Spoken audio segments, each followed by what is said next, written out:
अस्सलाम वालेकुम। जिस तरह से डोमिनस पंप होता जा रहा है तो क्या आल्ट कॉइन्स अभी भी पंप कर सकते हैं? जाहिर बात है कि आप कंफ्यूजन में होंगे और बहुत सारे डाउट्स होंगे कि अभी आल्ट कॉइन्स का क्या होगा। डोमिनस की इंफॉर्मेशन देने के बाद मैं आपके साथ शेयर करने वाला हूं बिटकॉइन के चार्ट एनालिसिस, और लास्ट में मैं आपके साथ शेयर करूंगा एक ऐसा टोकन जब वो पंप होता है तो उस टाइम पे हर बिगिनर यही चाहता है कि मैं इस टोकन में जल्दी से बाइंग कर लूं। हो सकता है कि आने वाले टाइम में इस टोकन की प्राइस बिटकॉइन को भी पीछे छोड़ दे। तो इस वीडियो में मैं आपके साथ शेयर करने वाला हूँ कंप्लीट इन्फॉर्मेशन। आप सब दोस्तों ने इस वीडियो को पूरी वॉच करना है। अगर आप पूरी वॉच नहीं करते इस वीडियो को तो आप पछताओगे, ये मैं आपको पहले ही बता देता हूँ। तो चलें शुरू करते हैं। मैं हूँ अदनान मलिक और आप देख रहे हैं शिकारी of crypto YouTube channel. Bitcoin के डोमिनस की इस टाइम पे ये एक रेजिस्टेंस बन रही थी जिसको ये ब्रेकआउट कर चुका है। अभी आल्ट कॉइन्स पंप होंगे, कब होंगे, ये मैं आपको पॉइंट बता देता हूँ। आपने इस पॉइंट को जरूर नोट करना है।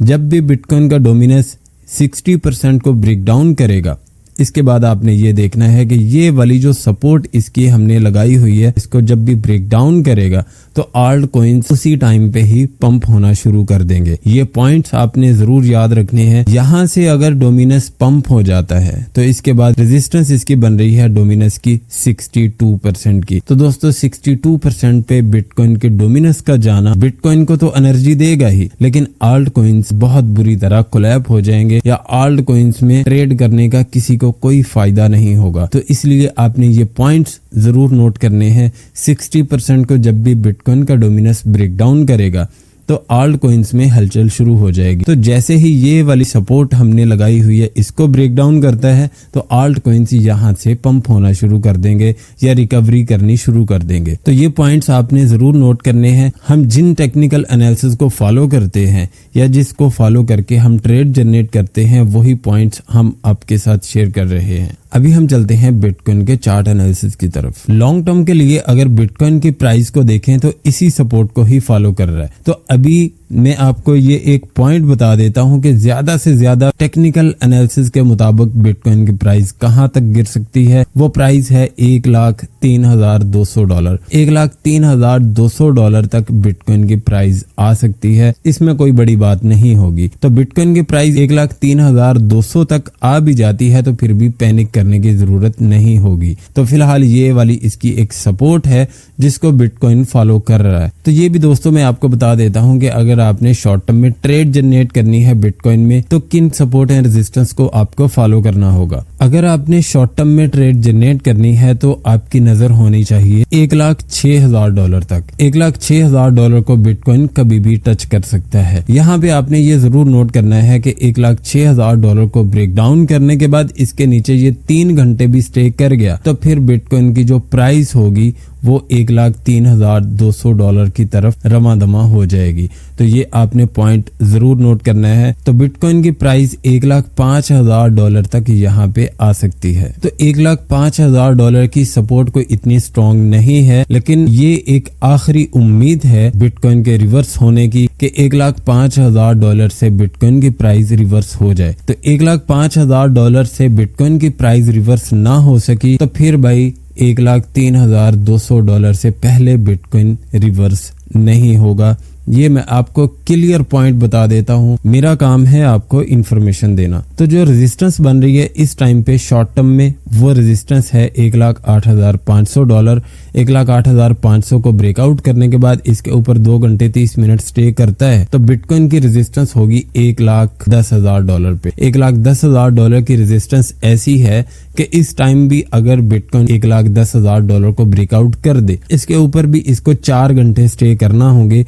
$1,10,000 के ऊपर 4 घंटे स्टे करता है तो फिर आल्ट कॉइन्स में भी कुछ ना कुछ एनर्जी आ जाएगी और यहाँ से आल्ट कॉइन्स रिकवरी स्टार्ट कर देंगे। तो $1,10,000 ही ये एक मेन पॉइंट है जिसको ब्रेकआउट करने के बाद बिटकॉइन में आप रिकवरी देख सकते हैं। तो ये पॉइंट आपने नहीं बोलना। $1,10,000 पे आपकी खासी नजर होनी चाहिए। फिलहाल तो बिटकॉइन की जो प्राइस है 1,08,500 को ब्रेकआउट करनी चाहिए। 1,08,500 को ब्रेकआउट नहीं करती तो सपोर्ट मैंने आपको बताई है कि जिस सपोर्ट पे बिटकॉइन आएगा इन सपोर्ट एंड रेजिस्टेंस को फॉलो करके आप ट्रेड जनरेट कर सकते हैं। अभी चलते हैं उस टोकन की तरफ जिसका आपको बेताबी से इंतजार है। अभी हम आ चुके हैं ENA के कैंडल चार्ट पे, जिसका पूरा नाम इथीना है। इथीना में अगर आपने ट्रेड जनरेट करनी है तो सबसे पहले आपकी नजर होनी चाहिए पॉइंट 3450 पे। अगर आपने बाइंग करनी है तो इस सपोर्ट पे आपकी खासी नजर होनी चाहिए। इथीना पॉइंट 3450 को ब्रेक डाउन करने के बाद इसके नीचे ये 3 घंटे भी स्टे कर गया तो फिर इसकी सपोर्ट बनेगी 30 सेंट। 30 सेंट को ब्रेक डाउन करने के बाद ये इसके नीचे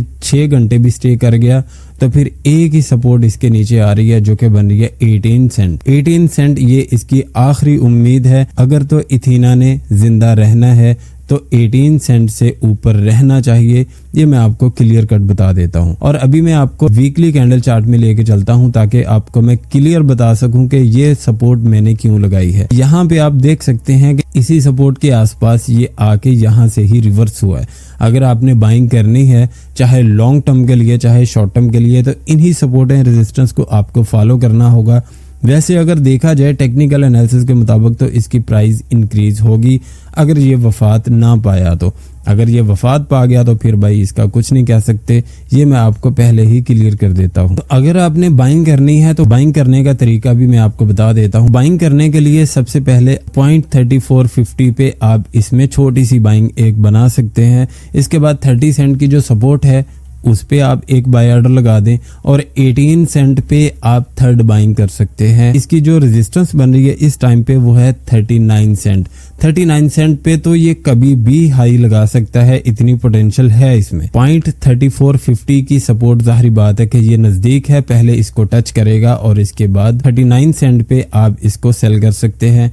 और एक पॉइंट भी मैं आपको बता देता हूं कि 40 सेंट को ब्रेकआउट करने के बाद इसके ऊपर ये 4 घंटे 30 मिनट भी स्टे कर गया तो फिर ये अपने एक अप ट्रेंड में चला जाएगा और फिर इथीना की प्राइस मजीद इंक्रीज होगी, ये आप जरूर याद रखिएगा। तो अगर आपका कोई सवाल हो या आप चाहते हैं कि नेक्स्ट वीडियो में किसी और टोकन के एनालिसिस किए जाएं तो आपने कमेंट सेक्शन में उस टोकन का नाम जरूर लिखना है ताकि हम नेक्स्ट वीडियो उसी टोकन के चार्ट एनालिसिस करके आपके साथ शेयर कर सके। अगर 1% भी आपको हमारी इस वीडियो से फायदा हो तो आपने इस वीडियो को लाइक और चैनल को सब्सक्राइब जरूर कर लेना है। मिलते हैं नेक्स्ट वीडियो में।